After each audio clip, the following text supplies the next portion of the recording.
Earlier, I was able to sit down with the youngest university president in America of Oklahoma's 1890s historically black school, Langston University. President Smith, what is the role of the predominantly black 1890 land-grant institutions like Langston just in today's society? Sure. You know, what's really interesting about the history, when you look at the Morrill Act, actually either act, especially the one where a lot of HBCUs derived from, I believe it still plays a relevant role in today's society. But mainly, when I think of the role, is to provide opportunities that will not be provided otherwise for certain individuals. Certainly, when HBCUs were created, it was for African Americans or blacks at the time. But I'm finding in our society there's still many people, whether they're black or not, who don't have opportunities otherwise. And so in my mind, HBCUs in particular, as a result of the land grant mission, are very relevant and certainly very much needed today. And I'm just looking on your counter here. I see some of the GOAT research, well known. Langston is well known for many of the agricultural things it does. Absolutely. You know, I'm still, matter of fact, I'm going to put on the jeans in just a few days here and go and tour all of our agriculture and extension pieces to learn more about what we're doing. And because that story, while you know about it, a lot of people still are not aware that Langston University and Langston, Oklahoma is the international leader in terms of GOAT research. We just had visitors from 2 different countries this past week who were coming to learn from our faculty members who are conducting research. And it's unbelievable, the things that we're doing in terms of not just agriculture, but in particular GOAT research. I certainly realize that you're probably still in that learning mode about, yeah, about the university. But from what you've seen so far, what is your dream? What would you like the future of Langston to be like? Oh, wow. Well, first and foremost, I want to ensure to the best of our ability that we're marketing and branding the university in ways that we aren't today. And we may talk a little bit about that later, but I just don't find, I find that there are great things, as you mentioned, for instance, with the GOAT research. You know, when I interviewed for the job, to be honest with you, I saw a little bit out there, but that story is not being told in a very strong and dynamic way. And I'm finding the same thing with a lot of our higher caliber programs. For instance, a lot of people are not aware that we have the top physical therapy program in the state of Oklahoma, only one of 2 programs. But we're doing very well also in the hard sciences. And we don't tell that story very well, and that's one of the things from a marketing and branding standpoint you'll start to see us do well. One of my big dreams is to create a student wellness initiative. One of the greatest expenses that employers have today when hiring anyone or when servicing its employees is healthcare costs. And in particular, when you look at the major impediments from healthcare standpoint, African Americans in most of the categories, the top categories, they affect African Americans to a great degree. And if we could help our students to learn how to have wellness in all sorts of ways, whole body wellness, meaning mind, mental, physical, sociological, all of those, frankly, I think it would separate our graduates from graduates of other programs. And also, it would help them perform better. A student who is well is a student who performs better academically. And so I believe by doing such a thing, it would actually lend itself towards having more students who would make it to graduation, but more students who would be employable and stand out from other people there and other students from other institutions who they're in competition with for the job. Now, I've been told you're the 2nd youngest president of all the universities here in the country. That's what I'm told. I want to know from your perspective where education is going here in the digital age. Sure. Well, I think we're at a crossroads. I really do. And I think in the next 10 years or so, we will have what I call the haves and the have-nots. I think you'll have the universities who embrace technology in a dynamic way will be those who survive. And I think those who don't, I think some of them will go extinct. I really do believe that. And I think there are some people who are fighting technology as if it's a fad.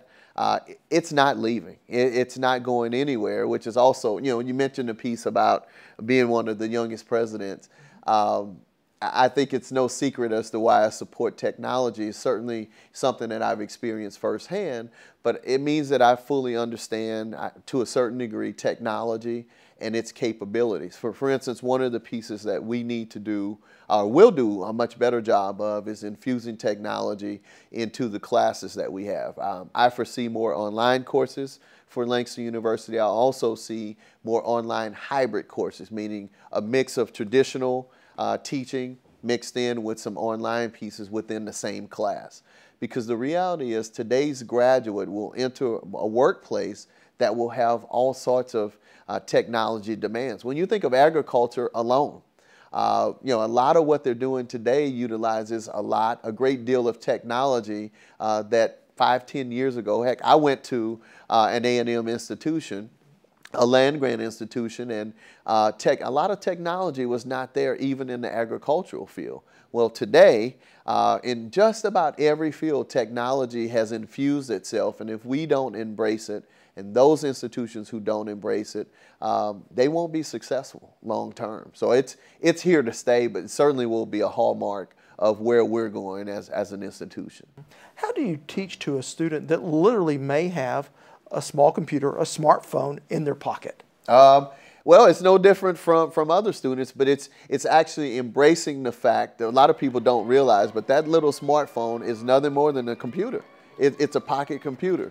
And I find that when we start to embrace those things rather than discourage it, that will help to enhance the learning in so many ways. Now, you are also working, I would say, diligently about expanding the athletic programs here. Talk to me about that. I think first you have to look at my history and understanding of HBCUs. I was born in October. I won't say what year, but my first football game at the undergraduate institution where I matriculated was in November. So I was 2 months old for my first football game, and it became a way of life. And my point for bringing that up is what I experienced growing up at Southern University, which is where my parents matriculated and met and graduated. I experienced a great fanfare centered around athletics. Athletics is one of the best ways to keep your alums engaged and also to find other supporters who may not be a graduate of the institution or who may not have ever matriculated, but to keep them engaged in terms of the spirit and from a giving standpoint to the institution. And I believe strongly at a historically black college, it's more relevant than ever to have a strong athletics program because it can be an impetus not only for recruitment, but also for retention of students because it keeps people engaged and it gives them something to cheer on for and to be supportive of. Are historically black colleges, are they still relevant post-segregation? Without a doubt. When you look at the population that a place like Langston University serves, yes, our students have some other options, but the reality is we still maintain our access mission, and there are a lot of students who are getting an opportunity to get a college degree who a lot of other institutions would overlook and bypass. People who are very capable, but people who for a number of reasons may not have performed as well as they could have or should have.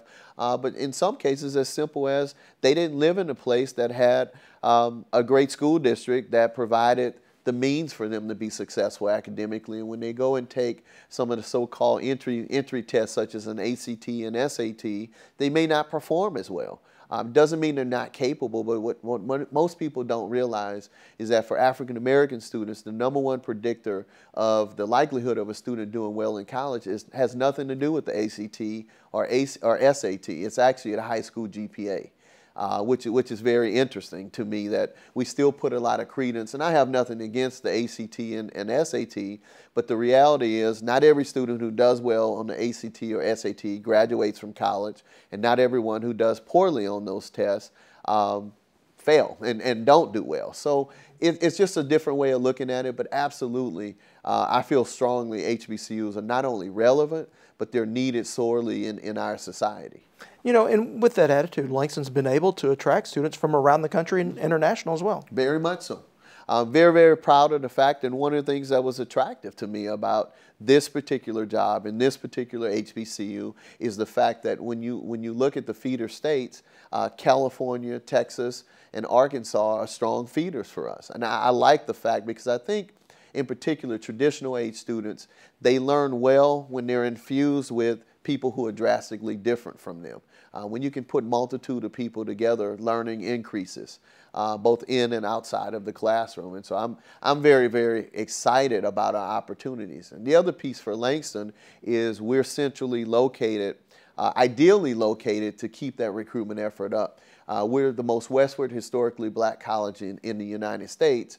And with us having a strong alumni base in California, that draw continues to happen, especially for those, if you're a parent on the West Coast and you want your son or daughter to attend an HBCU, Langston immediately pops up on the map as a logical destination or possible choice because of our location, centrality. You know, in today's economy, we're seeing a lot of people going back to school. Are you experiencing that here in Langston?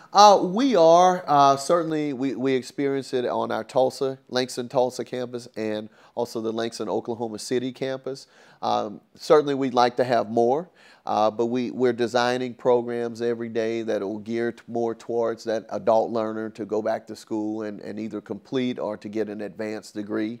But it's certainly something of interest to us, and it's also something that's been a hallmark of Langston University for quite some time. When you think of our not only urban education program in Tulsa, our nursing program, but also our rehabilitation counseling program on both of those campuses. So certainly we've seen a lot more adult learners who are coming back, which is also changing the face of higher education as we knew it in the past. When you think of the online courses, the evening courses, frankly, bringing courses to the constituency base. You're seeing more institutions, rather than saying, hey, we offer these programs on our campus at night, you're seeing more programs actually go out and say, we're going to deliver a course at the local church, or the church in your area, or the local business place. You know, it doesn't mean that they have to come to you. So we're in the people business. And it's very competitive. And in a place like Langston, even though we are an HBCU, we're not just in competition only with HBCUs.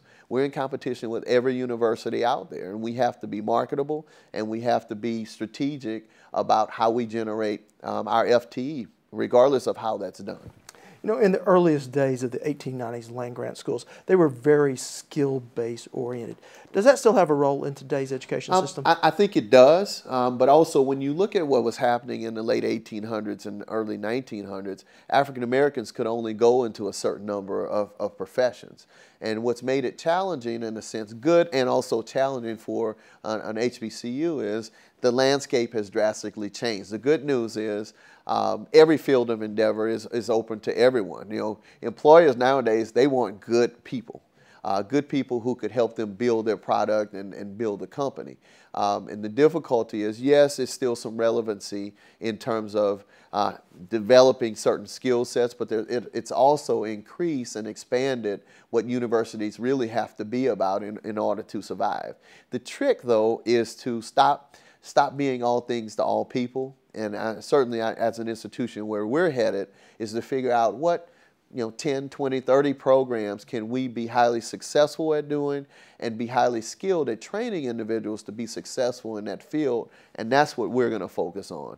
We're not going to try to be all things to all people. We're actually going to, at some point, probably reduce some of our programs that are not highly successful in terms of graduating, matriculants.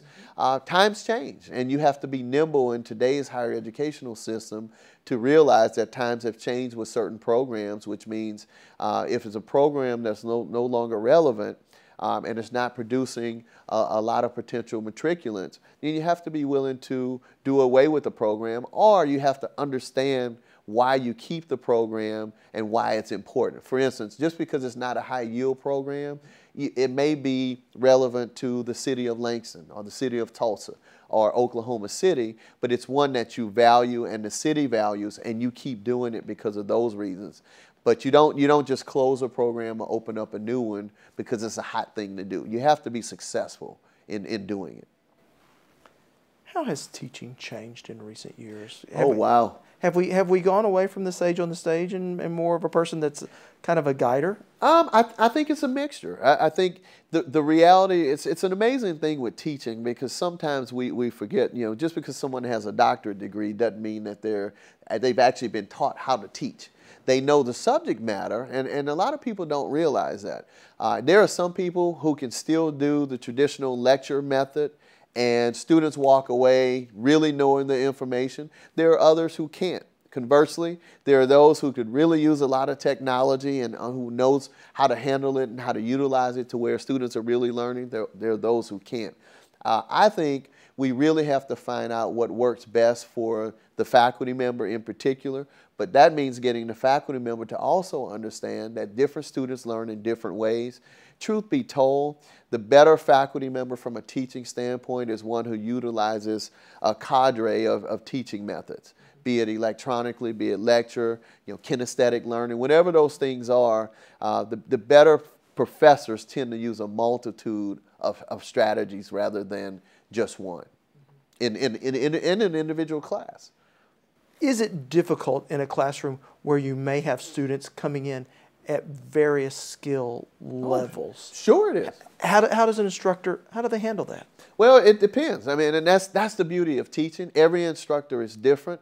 But the first thing, I would argue, if a faculty member is very strong, they will recognize, especially at a place like Langston University, that every student is coming from a different degree level. In other words, if we were Harvard and we were bringing in only, a 30, 31 ACT score, those are a certain type of student. At Langston, we not only have the 30, 31s, we also have some 20s, 21s. And the way that you do it is first you get to know the students, which is also one of the hallmarks of Langston University, is that the faculty members, because of our size, our low faculty teacher ratio, they actually get to know the students. And a student who may not have performed as well academically on either one of the tests or in high school, you can come to a place like Langston and we can help you rise to where you need to be. But by the same token, the student who has a 30 on the ACT or who had a 4.0 coming out of high school, we can challenge you to new heights, and at the same time you can be in the classroom and all of a sudden you're learning from each other from a student perspective.